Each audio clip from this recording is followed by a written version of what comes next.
रात बहुत जल्दी गिर चुकी थी, या शायद हमें ऐसा लग रहा था, क्योंकि उस रास्ते पर सूरज डूबने के बाद अंधेरा कुछ ज्यादा ही भारी हो जाता था। घड़ी में ठीक 11:47 बज रहे थे जब हमारी कार ने अचानक झटका खाया और बिना किसी चेतावनी के बंद हो गई।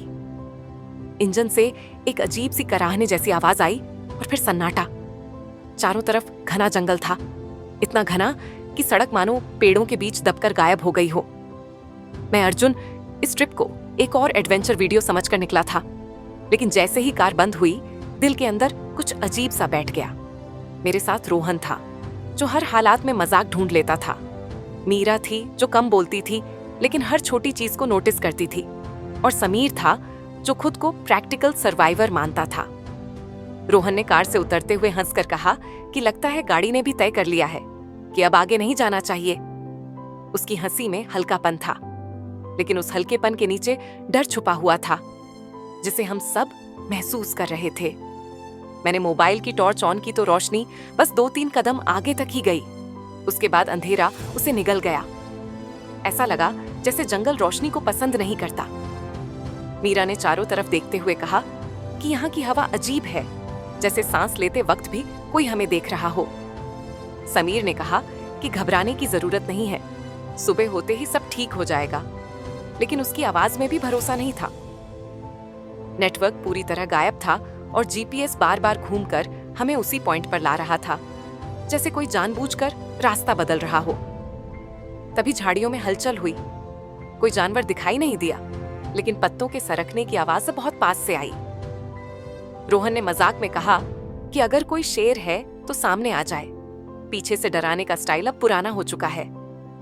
किसी ने जवाब नहीं दिया, लेकिन जंगल जैसे और शांत हो गया, इतना शांत कि अपनी ही सांसें सुनाई देने लगीं। हमने तय किया कि यहीं रुकना ही बेहतर है। टेंट निकालते वक्त मुझे लगा जैसे कोई हमें ऊपर से देख रहा है। मीरा ने अचानक ऊपर इशारा किया और उसकी सांस अटक गई। पेड़ों के बीच थोड़ी ऊंचाई पर कुछ उल्टा लटका हुआ था। पहले तो समझ नहीं आया कि वह क्या है, लेकिन जैसे ही मैंने टॉर्च की रोशनी ठीक से डाली, दिल जोर से धड़क उठा। वह इंसान जैसी आकृति थी, लेकिन उसका चेहरा अंधेरे में छुपा था। अगले ही पल उसकी आंखें खुली। वे आंखें इतनी काली थीं कि उनमें कोई परछाई तक नहीं थी। रोहन ने हंसने की कोशिश की, लेकिन उसकी आवाज बस कांप गई। उसने कहा कि भाई, ये जंगल हमें घूर रहा है और मुझे ये पसंद नहीं आ रहा। उसी पल हमारे ठीक पीछे टेंट के अंदर से किसी ने बहुत धीमे से मेरा नाम लिया। आवाज तो इतनी साफ थी कि शरीर सुन्न हो गया। हम चारों एक साथ मुड़े, लेकिन टेंट खाली था। उसके बाद समय जैसे रुक गया। घड़ी अब भी 11:47 ही दिखा रही थी। हवा नहीं चल रही थी, लेकिन पेड़ों की टहनियाएं हल्के हल्के हिल रही थीं, जैसे कोई उन्हें छू रहा हो। मीरा ने कहा कि हमें यहाँ से निकलना चाहिए, अभी, इसी वक्त। समीर ने मना किया और कहा कि अंधेरे में भागना सबसे बड़ी गलती होगी। तभी दूर से किसी के चलने की आवाज आई, कदमों की आवाज, धीरे धीरे, लेकिन एक नहीं, कई। ऐसा लग रहा था जैसे कोई गोल गोल घूम रहा हो। रोहन ने फिर मजाक किया कि लगता है जंगल ने वॉकिंग ग्रुप बना लिया है, लेकिन उसकी आंखें डर से फैल चुकी थीं। अचानक वही हंसी सुनाई दी जो पहले आई थी। इस बार वो और पास थी। हंसी में खुशी नहीं थी, बस एक अजीब सी तसल्ली थी, जैसे कोई जानता हो कि अब हम कहीं नहीं जा सकते। हमने टेंट के अंदर घुसकर दरवाजा बंद किया, लेकिन अंदर भी सुकून नहीं था। टेंट के कपड़े पर बाहर से उंगलियों के निशान उभरने लगे, जैसे कोई उसे टटोल रहा हो। मीरा की सांस तेज हो गई और उसने मेरा हाथ कसकर पकड़ लिया। समीर ने फुसफुसाकर कहा कि जो भी बाहर है वह हमें डरा रहा है, पर हमला नहीं कर रहा, जैसे वह इंतजार कर रहा हो। तभी टेंट के बाहर किसी ने बहुत प्यार से कहा, बाहर आ जाओ, ठंड लगेगी। आवाज इंसानी थी, लेकिन उसमें कुछ ऐसा था जो दिल को जमा देता था। रोहन ने बहुत धीरे से कहा कि ये आवाज उसकी बहन जैसी लग रही है। उस पल हमें समझ आ गया कि यह सिर्फ जंगल नहीं है, ये हमारी यादों को, हमारे डर को जानता है। अचानक टेंट के ऊपर जोर से कुछ गिरा, पूरी संरचना हिल गई। मीरा चीख पड़ी। बाहर से किसी के रेंगने की आवाज आने लगी, जैसे कोई चारों हाथ पैरों पर चल रहा हो। मेरी सांस गले में अटक गई। तभी अचानक सब कुछ शांत हो गया। न आवाज न हरकत, बस वही भारी सन्नाटा। कुछ सेकंड बाद टेंट के जिपर पर किसी ने हल्का सा खींचा। रोहन ने कांपती आवाज में कहा कि अगर अब भी ये मजाक है तो बहुत हो गया। जवाब में जिपर धीरे धीरे खुलने लगा। हम में से कोई हिल नहीं पा रहा था। जैसे ही जिपर पूरी तरह खुला, बाहर कुछ नहीं था, सिर्फ जंगल, अंधेरा और वही ठंडी हवा। लेकिन मुझे साफ महसूस हो रहा था कि यह सिर्फ शुरुआत है। ये जंगल हमें जाने नहीं देगा, क्योंकि इस बार हम रास्ता भटक कर यहाँ नहीं आए थे। इस बार जंगल ने हमें खुद चुना था। जब टेंट का जिपर अपने आप खुला और बाहर कुछ भी नहीं निकला, तब पहली बार मुझे सच में लगा कि हम किसी जानवर या इंसान से नहीं, बल्कि किसी ऐसी चीज से सामना कर रहे हैं जो हमारी सोच से कहीं ऊपर है। बाहर वही घना अंधेरा था, वही पेड़, वही सन्नाटा, लेकिन अब सब कुछ पहले से ज्यादा पास लग रहा था, जैसे जंगल धीरे धीरे हमारे चारों तरफ सिकुड़ रहा हो। रोहन ने सूखी हंसी हंसते हुए कहा कि अगर यह कोई हॉरर मूवी है तो इंटरवल बहुत लंबा चल रहा है। उसकी बात सुनकर कोई नहीं हंसा, क्योंकि मजाक अब सिर्फ डर छुपाने का तरीका बन चुका था। मीरा चुपचाप टेंट के बाहर झांक रही थी और उसकी आंखें किसी एक पॉइंट पर अटकी हुई थीं, जैसे वो कुछ देख रही हो जो हमें नहीं दिख रहा। समीर ने फैसला किया कि सुबह का इंतजार करना बेकार है। हमें जैसे भी हो यहाँ से निकलना होगा, चाहे अंधेरा ही क्यों ना हो। हमने टॉर्च और कैमरा उठाया और जंगल के अंदर चल पड़े। हर कदम पर ऐसा लग रहा था जैसे जमीन नरम होती जा रही हो, जैसे मिट्टी के नीचे कुछ सांस ले रहा हो। पेड़ों की छाल पर अजीब अजीब निशान थे, कुछ नाखूनों जैसे, कुछ हाथों जैसे। मीरा ने कहा कि ये निशान जानवरों के नहीं हैं। रोहन ने तुरंत मजाक किया कि शायद जंगल का कोई आर्टिस्ट होगा जो रात में क्रिएटिव हो जाता है, लेकिन उसकी आवाज में पहले जैसी मस्ती नहीं थी। कुछ दूर चलने के बाद हमें एहसास हुआ कि हम जहां भी जा रहे हैं जंगल वैसा ही बना हुआ है।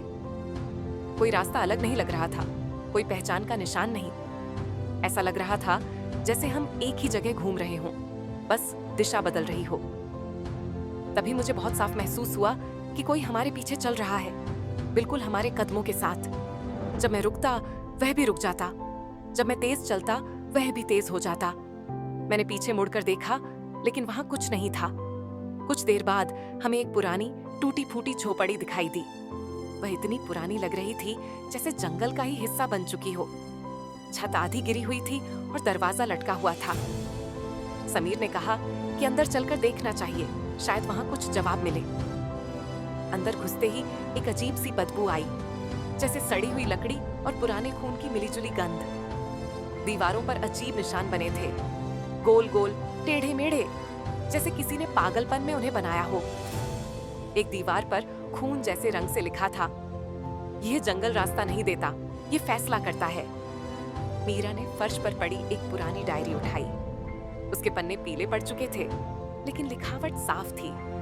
उसमें लिखा था कि जो भी यहाँ आता है, जंगल पहले उसे अकेला महसूस कराता है, फिर उसकी यादों को छूता है और आखिर में उसके डर को जिंदा कर देता है। जैसे जैसे हम डायरी पढ़ते गए, मुझे अपने सिर के अंदर हल्का सा दर्द महसूस होने लगा। अचानक बाहर से किसी ने मेरा नाम पुकारा। आवाज बिल्कुल वैसी थी जैसी मेरे पिता की हुआ करती थी। मेरा शरीर अपने आप उस आवाज की तरफ बढ़ने लगा, लेकिन मीरा ने मुझे पकड़ लिया।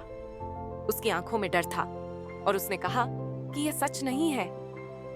रोहन ने गहरी सांस ली और कहा कि उसके साथ भी यही हो रहा है, उसे अपनी माँ की आवाज सुनाई दे रही है। समीर ने दांत भींचते हुए कहा कि यह जंगल हमारे दिमाग में घुस चुका है और अब हमें खुद को कंट्रोल करना होगा।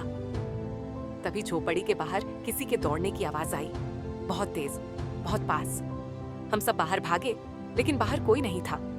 बस जमीन पर ताजा पैरों के निशान थे जो अचानक बीच में ही खत्म हो जाते थे।